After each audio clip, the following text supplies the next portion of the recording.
DK ಸ್ವಲ್ಪ ತಡ್ಕೋ ರಾಗ message. ಕೂಲಿ ಬರೀ ಡಿಕೆಗೆ ಮಾತ್ರ ಕೊಡ್ಬೇಕಾ? ಸಿದ್ದು ಪವರ್ ಬ್ಯಾಂಕ್ಗೆ ಡಿಕೆಶಿ ಕೈ.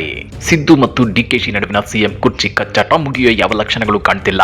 ಈ ನಡುವೆ ರಾಹುಲ್ ಗಾಂಧಿ ಡಿಸಿಎಂ ಡಿಕೆ ಶಿವಕುಮಾರ್ ಅವರಿಗೆ ಕಳಿಸಿರೋ ವಾಟ್ಸ್ಆಪ್ ಮೆಸೇಜ್ ಸಂಚಲನ ಮೂಡಿಸುತ್ತಿದೆ. ಡಿಕೆಶಿಗೆ ಅನ್ಯಾಯವಾಗ್ತಿದೆ ಅಂತೇಳಿ ಡಿಕೆಶಿ ಬೆಂಬಲಿಗರು ಹೇಳ್ತಿದ್ದಾರೆ. ಪಕ್ಷಕ್ಕಾಗಿ ಡಿಕೆಶಿ ದುಡಿದಿದ್ದಾರೆ, ಮಾಡಿದ ಕೆಲಸಕ್ಕೆ ಅವರು ಕೂಲಿ ಕೇಳ್ತಿದ್ದಾರೆ ಅಂತ ಹೇಳಿದ್ದಾರೆ. ಆದ್ರೆ ರಾಜ್ಯ ಕಾಂಗ್ರೆಸ್ ಪಕ್ಷದಲ್ಲಿ ಬರೀ ಡಿಕೆಶಿಗೆ ಮಾತ್ರ ಅನ್ಯಾಯವಾಗಿದೆಯಾ? ಸಿದ್ದು ಪವರ್ ಬ್ಯಾಂಕ್ಗೆ ಡಿಕೆ ಶಿವಕುಮಾರ್ ಕೈ ಹಾಕಿದ್ದಕ್ಕೆ ಆ ಕುರಿತ ಇನ್ಸೈಡ್ ಮಾಹಿತಿಯನ್ನ ಬಿಚ್ಚಿಡ್ತೇವೆ. ಆದ್ರೆ ಅದಕ್ಕಿಂತ ಮೊದಲು ಹಲೋ ಕನ್ನಡ ಯೂಟ್ಯೂಬ್ ಚಾನೆಲ್ ಅನ್ನ ಸಬ್ಸ್ಕ್ರೈಬ್ ಮಾಡ್ಕೊಳ್ಳಿ. ಹಾಗೇನೇ ಪಕ್ಕದಲ್ಲಿರೋ ಬೆಲ್ ಬಟನ್ ಅನ್ನು ಪ್ರೆಸ್ ಮಾಡಿ. Power politics. ಸಿಎಂ ಕುರ್ಚಿಗಾಗಿ ಪಟ್ಟು ಹಿಡಿದಿರೋ ಡಿಸಿಎಂ ಡಿಕೆ ಶಿವಕುಮಾರ್ ಪಟ್ಟನ್ನ ಸಡಿಲಿಸುವ ಯಾವ ಲಕ್ಷಣಗಳು ಕಾಣ್ತಿಲ್ಲ. ಇದು ಕಾಂಗ್ರೆಸ್ ಹೈಕಮಾಂಡ್ಗೆ ಭಾರಿ ತಲೆನೋವನ್ನ ತಂದಿಟ್ಟಿದೆ. ಈ ನಡುವೆ ಡಿಸಿಎಂ ಡಿಕೆ ಶಿವಕುಮಾರ್ ತಾವು ಸಿಎಂ ಆಗಲು ಇರೋ ಎಲ್ಲಾ ಪ್ರಯತ್ನಗಳನ್ನು ಮಾಡ್ತಿದ್ದಾರೆ. ಕಾಂಗ್ರೆಸ್ ಶಾಸಕರನ್ನ ಸೆಳೆಯಲು ಇನ್ನಿಲ್ಲದ ಕಸರತ್ತನ್ನ ನಡೆಸುತ್ತಿದ್ದಾರೆ. ಅದರಲ್ಲೂ ಸಿಎಂ ಸಿದ್ದರಾಮಯ್ಯ ಅವರ ಪವರ್ ಬ್ಯಾಂಕ್ಗೆ ಕೈ ಹಾಕಿದ್ದಾರೆ. ನಿಮ್ಗೆ ಗೊತ್ತಿರಲಿ, ಸಿದ್ದು ಆಪ್ತ ಬಣದಲ್ಲಿ ಗುರುತಿಸಿಕೊಂಡಿದ್ದ ಚಲುವರಾಯಸ್ವಾಮಿ, ಜಮೀರ್ ಅಹಮದ್ ಖಾನ್, ಕೆಜೆ ಜಾರ್ಜ್ ಜೊತೆ ಈಗಾಗಲೇ ಡಿಕೆಶಿ 1-to-1 ಮಾತುಕತೆ ನಡೆಸಿದ್ದಾರೆ.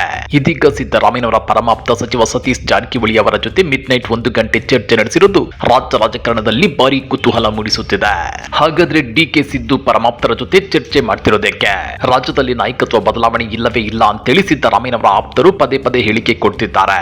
ಅದರಲ್ಲೂ ಸಚಿವ ಜಮೀರ್ ಅಹಮದ್ ಖಾನ್ ಅವರು ಸಿದ್ದರಾಮಯ್ಯ ಅವರೇ 5 ವರ್ಷ ಸಿಎಂ ಅಂತ ಘೋಷಣೆ ಮಾಡಿಕೊಂಡಿದ್ದಾರೆ. ಸಚಿವರಾದ ಸತೀಶ್ ಜಾರಕಿಹೊಳಿ, ಕೆಜೆ ಜಾರ್ಜ್ ಕೂಡ ಸಿದ್ದರಾಮಯ್ಯ ಪರವಾಗಿ ಬ್ಯಾಟಿಂಗ್ ಮಾಡ್ತಿದ್ದಾರೆ. ಪರಿಸ್ಥಿತಿ ಹೀಗಿರುವಾಗ ಅವರ ಜೊತೆ ಡಿಕೆ ಶಿವಕುಮಾರ್ ಪ್ರತ್ಯೇಕ ಮಾತುಕತೆ ನಡೆಸಿರುವ ಉದ್ದೇಶವೇನು ಅನ್ನೋದು ರಾಜಕೀಯ ಪಡಸಾಲೆಯಲ್ಲಿ ಕುತೂಹಲವನ್ನ ಕೆರಳಿಸಿದೆ. ನಿಮ್ಗೆ ಗೊತ್ತಿರಲಿ, ಕೆಜೆ ಜಾರ್ಜ್ ಅವರು ಸಿದ್ದರಾಮಯ್ಯನವರ ಪರಮಾಪ್ತ ಬಳಗದಲ್ಲಿ ಗುರುತಿಸಿಕೊಂಡವರು. ಎಂದಿಗೂ ಸಿದ್ದರಾಮಯ್ಯನವರನ್ನ ಬಿಟ್ಟುಕೊಡುವವರಲ್ಲ. ಸಿದ್ದರಾಮಯ್ಯ ನಾಯಕತ್ವದ ಬಗ್ಗೆಯೂ ಯಾವತ್ತೂ ಅಪಸ್ವರ ಎತ್ತಿದವರಲ್ಲ. ಇದೀಗ ನಾಯಕತ್ವ ಬದಲಾವಣೆ ಚರ್ಚೆಯಲ್ಲಿ ಅವರು ಹೆಚ್ಚಾಗಿ ಕಾಣಿಸಿಕೊಳ್ಳದೇ ಇದ್ರೂ ಸಿದ್ದರಾಮಯ್ಯ ಅವರ ಪರವಾಗಿ ಗುರುತಿಸಿಕೊಂಡಿದ್ದಾರೆ. ಜೊತೆಗೆ ನಾಯಕತ್ವ ಬದಲಾವಣೆ ಇಲ್ಲ ಅಂತ ಪ್ರತಿಪಾದಿಸುತ್ತಿದ್ದಾರೆ. ಪರಿಸ್ಥಿತಿ ಹೀಗಿರುವಾಗ ಡಿಕೆ ಶಿವಕುಮಾರ್ ಅವರು ಕೆಜೆ ಜಾರ್ಜ್ ಅವರನ್ನ ಭೇಟಿ ಮಾಡಿದ್ದಾರೆ. ಗ್ರೇಟರ್ ಬೆಂಗಳೂರಿಗೆ ಸಂಬಂಧಪಟ್ಟಂತೆ ಚರ್ಚೆ ನಡೆಸಿದ್ದೇವೆ ಅಂತೇಳಿ ಕೆಜೆ ಜಾರ್ಜ್ ಸ್ಪಷ್ಟನೆ ಕೊಟ್ಟಿದ್ದಾರೆ. ಯಾವುದೇ ರಾಜಕೀಯ ಚರ್ಚೆ ನಡೆದಿಲ್ಲ ಅಂತ ಸಮಜಾಯಿಷಿಯನ್ನು ಕೊಟ್ಟಿದ್ದಾರೆ. ಆದ್ರೆ ಈ ಭೇಟಿ ರಾಜಕೀಯ ವಲಯದಲ್ಲಿ ತೀವ್ರ ಕುತೂಹಲ ಕೆರಳಿಸುತ್ತಿದೆ. ಇನ್ನ ಕೆಜೆ ಜಾರ್ಜ್ ಅವರನ್ನ ಭೇಟಿ ಮಾಡಿದ ಬೆನ್ನಲ್ಲೇ ಜಮೀರ್ ಅಹಮದ್ ಖಾನ್ ಮತ್ತು ಡಿಕೆ ಶಿವಕುಮಾರ್ ಅವರನ್ನು ಭೇಟಿ ಮಾಡಿ ಮಾತುಕತೆ ನಡೆಸಿದ್ದಾರೆ. ಈ ಕುರಿತಾಗಿ ಅಧಿಕೃತ ಫೋಟೋವನ್ನು ಹಂಚಿಕೊಂಡಿದ್ದಾರೆ. ಜಮೀರ್ ಅಹಮದ್ ಖಾನ್ ಅವರು ಸಿದ್ದರಾಮಯ್ಯನವರ ಪರಮಾಪ್ತರು. ಸಿದ್ದರಾಮಯ್ಯ 5 ವರ್ಷ ಸಿಎಂ ಆಗಿರ್ತಾರೆ ಅಂತೇಳಿ ಪದೇ ಪದೇ ಹೇಳಿಕೊಳ್ತಿದ್ದವರು. ಹೀಗಿರುವಾಗ ಅವರನ್ನ ಡಿಕೆಶಿ ಭೇಟಿ ಮಾಡಿ ಮಾತುಕತೆ ನಡೆಸಿದ್ದಾರೆ. ಈ ಭೇಟಿ ಸಾಕಷ್ಟು ಕುತೂಹಲ ಕೆರಳಿಸಿದೆ. ಜಮೀರ್ ಜೊತೆಗಿನ ಡಿಕೆಶಿ ಮಾತುಕತೆ ರಾಜಕೀಯ ಪಡಸಾಲೆಯಲ್ಲಿ ನಾನಾ ರೀತಿಯ ಅರ್ಥಗಳನ್ನ ಕಲ್ಪಿಸುತ್ತಿದೆ. ಉಭಯ ನಾಯಕರು ಅದೇನ್ ಚರ್ಚೆ ನಡೆಸಿದ್ದಾರೆ ಅನ್ನೋ ವ್ಯಾಖ್ಯಾನಗಳು ಶುರುವಾಗಿವೆ. ಆದ್ರೆ ಈ ಬಗ್ಗೆ ಇಬ್ಬರು ಸ್ಪಷ್ಟನೆ ಕೊಟ್ಟಿಲ್ಲ. 2028ಕ್ಕೆ ಡಿಕೆ ಶಿವಕುಮಾರ್ ಸಿಎಂ ಆಗಲಿ ಅಂತ ಜಮೀರ್ ಅಹಮದ್ ಖಾನ್ ಹೇಳಿದ್ದಾರೆ. ಈ ಎಲ್ಲಾ ಬೆಳವಣಿಗೆಗಳ ನಡುವೆ ಡಿಕೆ ಶಿವಕುಮಾರ್ ಅವರು ಇದೀಗ ಸಚಿವ ಸತೀಶ್ ಜಾರಕಿಹೊಳಿ ಅವರನ್ನ ಭೇಟಿ ಮಾಡಿದ್ದಾರೆ ಎಂಬ ಮಾಹಿತಿ ಇದೆ. ಮಂಗಳವಾರ ರಾತ್ರಿ ಬೆಂಗಳೂರು ನಗರದ ಖಾಸಗಿ ಹೋಟೆಲ್ನಲ್ಲಿ ಸಚಿವ ಸತೀಶ್ ಜಾರಕಿಹೊಳಿ ಅವರನ್ನ ಭೇಟಿ ಮಾಡಿ ಮಾತುಕತೆ ನಡೆಸಿದ್ದಾರೆ ಎಂಬ ಸುದ್ದಿ ಹರಿದಾಡ್ತಿದೆ. ಇದರ ಬಗ್ಗೆ ಉಭಯ ನಾಯಕರು ಸ್ಪಷ್ಟನೆ ಕೊಟ್ಟಿಲ್ಲ. ನಾಯಕತ್ವ ಬದಲಾವಣೆ ಇಲ್ಲ ಎಂಬ ವಿಚಾರವಾಗಿ ಸತೀಶ್ ಜಾರಕಿಹೊಳಿ ಗಟ್ಟಿ ಹೇಳಿಕೆಯನ್ನ ಪದೇ ಪದೇ ಕೊಡ್ತಿದ್ದಾರೆ. ಅಲ್ಲದೆ ತಾನು ಸಿಎಂ ಆಕಾಂಕ್ಷಿಯಲ್ಲ, 2028ಕ್ಕೆ ತಾನು ಸಿಎಂ ಆಕಾಂಕ್ಷಿಯಾಗಿದ್ದೇನೆ ಎಂದಿದ್ದಾರೆ. ಪರಿಸ್ಥಿತಿ ಹೀಗಿರುವಾಗ ಸತೀಶ್ ಜಾರಕಿಹೊಳಿ ಅವರನ್ನ ಡಿಕೆ ಶಿವಕುಮಾರ್ ಭೇಟಿ ಮಾಡಿರುವ ಉದ್ದೇಶವಾದ್ರೂ ಏನು ಅನ್ನೋ ಅನುಮಾನಗಳು ವ್ಯಕ್ತವಾಗ್ತಿವೆ. ಇನ್ನ ಡಿಕೆಶಿ ಭೇಟಿ ವಿಚಾರವಾಗಿ ಸಚಿವ ಸತೀಶ್ ಜಾರಕಿಹೊಳಿ ರಿಯಾಕ್ಟ್ ಮಾಡಿದ್ದಾರೆ. ಡಿಕೆ ಶಿವಕುಮಾರ್ ನನ್ನ ಭೇಟಿಯಾಗಿದ್ದು ನಿಜ, ಯಾವುದೇ ನಾಯಕತ್ವದ ಬದಲಾವಣೆ ಚರ್ಚೆ ಆಗಿಲ್ಲ ಎಂದಿದ್ದಾರೆ. ಕಾಂಗ್ರೆಸ್ ಅಧ್ಯಕ್ಷ ಮಲ್ಲಿಕಾರ್ಜುನ್ ಖರ್ಗೆ ಅವರನ್ನ ಭೇಟಿ ಮಾಡಲು ಶೀಘ್ರದಲ್ಲೇ ಸಮಯ ಕೇಳುವುದಾಗಿ ಸಚಿವ ಸತೀಶ್ ಜಾರಕಿಹೊಳಿ ಬುಧವಾರ ಹೇಳಿದ್ದಾರೆ. ರಾಜ್ಯದಲ್ಲಿ ನಾಯಕತ್ವ ಬದಲಾವಣೆಯ ವಿಷಯದ ಬಗ್ಗೆ ಕಾಂಗ್ರೆಸ್ ಹೈಕಮಾಂಡ್ ಆದಷ್ಟು ಬೇಗ ಸ್ಪಷ್ಟನೆ ನೀಡಬೇಕು ಅಂತೇಳಿ ಮುಖ್ಯಮಂತ್ರಿ ಸಿದ್ದರಾಮಯ್ಯನವರೇ ಹೇಳಿಕೆ ಕೊಟ್ಟಿದ್ದಾರೆ. ಡಿಕೆ ಶಿವಕುಮಾರ್ ಅವರಿಗೆ ಮುಖ್ಯಮಂತ್ರಿಯಾಗುವ ಮಹತ್ವಾಕಾಂಕ್ಷೆ ಇದೆ. ಮೊದಲ ದಿನದಿಂದಲೇ ಅವರು ಅದನ್ನ ಎಲ್ಲರಿಗೂ ಹೇಳಿಕೊಂಡು ಬಂದಿದ್ದಾರೆ. ಆದ್ರೆ ಪಕ್ಷದ ಹೈಕಮಾಂಡ್ ಸಿದ್ದರಾಮಯ್ಯನವರಿಗೆ ಅವಕಾಶ ಕೊಟ್ಟಿದೆ. ಇದೀಗ ನಾಯಕತ್ವ ಬದಲಾವಣೆಯ ಬಗ್ಗೆ ಪಕ್ಷದ ಹೈಕಮಾಂಡ್ ನಿರ್ಧಾರ ಮಾಡಬೇಕು ಅಂತೇಳಿ ಸಚಿವ ಸತೀಶ್ ಜಾರಕಿಹೊಳಿ ಹೇಳಿದ್ದಾರೆ. ಡಿಕೆಶಿ ಪರ ಇಕ್ಬಾಲ್ ಹುಸೇನ್ ಬ್ಯಾಟಿಂಗ್. ಡಿಕೆ ಶಿವಕುಮಾರ್ ಅವರು ಮುಖ್ಯಮಂತ್ರಿಯಾಗುವ ಕುರಿತು ತಮಗೆ 200% ಭರವಸೆ ಇದೆ ಅಂತೇಳಿ ಶಾಸಕ ಇಕ್ಬಾಲ್ ಹುಸೇನ್ ಹೇಳಿದ್ದಾರೆ. ದಿಲ್ಲಿಯಲ್ಲಿ ಹೈಕಮಾಂಡ್ ನಾಯಕರನ್ನ ಭೇಟಿ ಮಾಡಿ ವಾಪಸ್ಸಾದ ಇಕ್ಬಾಲ್ ಹುಸೇನ್ ಬೆಂಗಳೂರು ಇಂಟರ್ನ್ಯಾಷನಲ್ ಏರ್ಪೋರ್ಟ್ ನಲ್ಲಿ ಈ ಬಗ್ಗೆ ರಿಯಾಕ್ಟ್ ಮಾಡಿದ್ದಾರೆ. ಡಿಕೆ ಶಿವಕುಮಾರ್ ಅವರು ಸಿಎಂ ಆಗಬೇಕು ಎಂಬ ತಮ್ಮ ಒತ್ತಾಸೆಗೆ ತಾನು ಯಾವತ್ತೂ ಬದ್ಧವಾಗಿರ್ತೇನೆ. ಎಲ್ಲ ಸಿಹಿ ಸುದ್ದಿಯೇ ಆಗುತ್ತೆ. ಡಿಕೆ ಶಿವಕುಮಾರ್ ಮುಖ್ಯಮಂತ್ರಿ ಆಗ್ತಾರೆ. ಈ ವಿಚಾರವು 4-5 ಜನ ನಾಯಕರ ನಡುವಿನ ಖಾಸಗಿ ವಿಷಯವಾಗಿದ್ದು ಹೈಕಮಾಂಡ್ ನ ತೀರ್ಮಾನಕ್ಕೆ ನಾವೆಲ್ಲರೂ ಬದ್ಧರಾಗಿರುತ್ತೇವೆ ಅಂತೇಳಿ ಸ್ಪಷ್ಟನೆ ಕೊಟ್ಟಿದ್ದಾರೆ. ಅಷ್ಟೇ ಅಲ್ಲ, ಡಿಕೆ ಡಿಕೆಶಿ ಕೂಲಿ ಕೆಲಸ ಮಾಡಿದ್ದಾರೆ.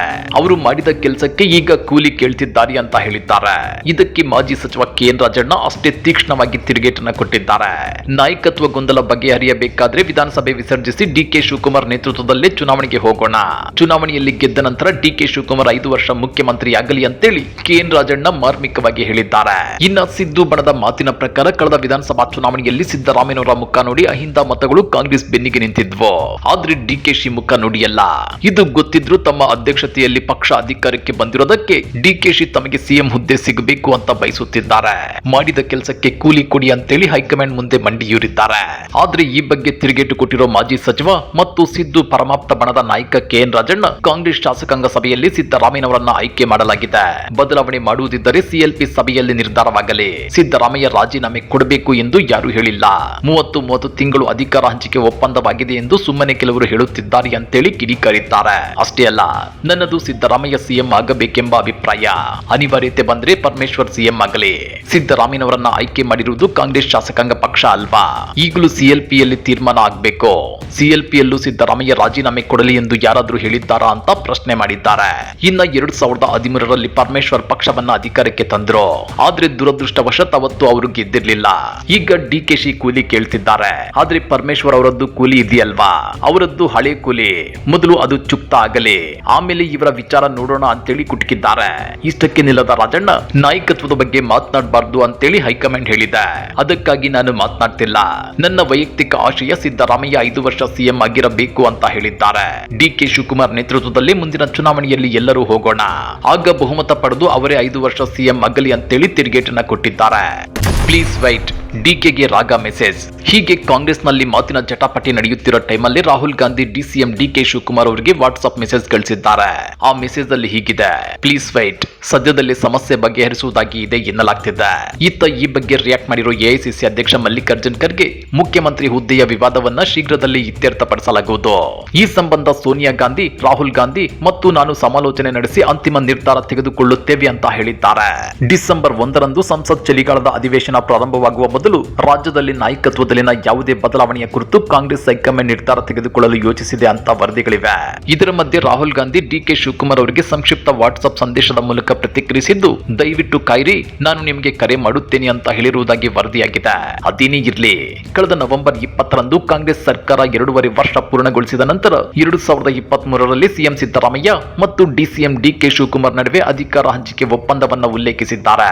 ಆಡಳಿತ ಪಕ್ಷದೊಳಗೆ CM ಪಟ್ಟಕ್ಕಾಗಿ ಫೈಟ್ ತೀವ್ರಗೊಂಡಿದೆ. DK ಶಿವಕುಮಾರ್ ಅವರು ಕಳೆದ ಮಂಗಳವಾರ ಅಧಿಕಾರ ಹಂಚಿಕೆಗೆ ಸಂಬಂಧಪಟ್ಟಂತೆ ನಮ್ಮಲ್ಲಿ 5 ಅಥವಾ 6 ಜನರ ನಡುವೆ ರಹಸ್ಯ ಒಪ್ಪಂದ ನಡೆದಿದೆ ಅಂತ ಹೇಳೋ ಮೂಲಕ ಊಹಾಪೋಹಗಳಿಗೆ ಮತ್ತಷ್ಟು ಪುಷ್ಟಿ ಕೊಟ್ಟಿದ್ದಾರೆ. ಹೀಗಾಗಿ ಮುಂದೇನಾಗುತ್ತೆ ಅನ್ನೋ ಕುತೂಹಲ ಗರಿಗೆದರಿದೆ. DKಶಿ CM ಆಗ್ತಾರಾ ಇಲ್ಲ ಸಿದ್ದರಾಮಯ್ಯನವರೇ ಮುಂದುವರಿಯುತ್ತಾರಾ ಅನ್ನೋದನ್ನ ಕಾದು ನೋಡಬೇಕಾಗಿದೆ. ಈ ಬಗ್ಗೆ ನೀವೇನಂತೀರಾ? ಕಮೆಂಟ್ ಮಾಡಿ, ವಿಡಿಯೋ ಲೈಕ್ ಮಾಡಿ, ಶೇರ್ ಮಾಡಿ. ಇಂಥ ಮತ್ತಷ್ಟು ರೋಚಕ ರಾಜಕೀಯ ಸುದ್ದಿಗಳನ್ನ ಮಿಸ್ ಮಾಡದೆ ನೋಡಬೇಕು ಅಂದ್ರೆ ಹಲೋ ಕನ್ನಡ ಯೂಟ್ಯೂಬ್ ಚಾನಲ್ ಅನ್ನ ಸಬ್ಸ್ಕ್ರೈಬ್ ಮಾಡ್ಕೊಳ್ಳಿ.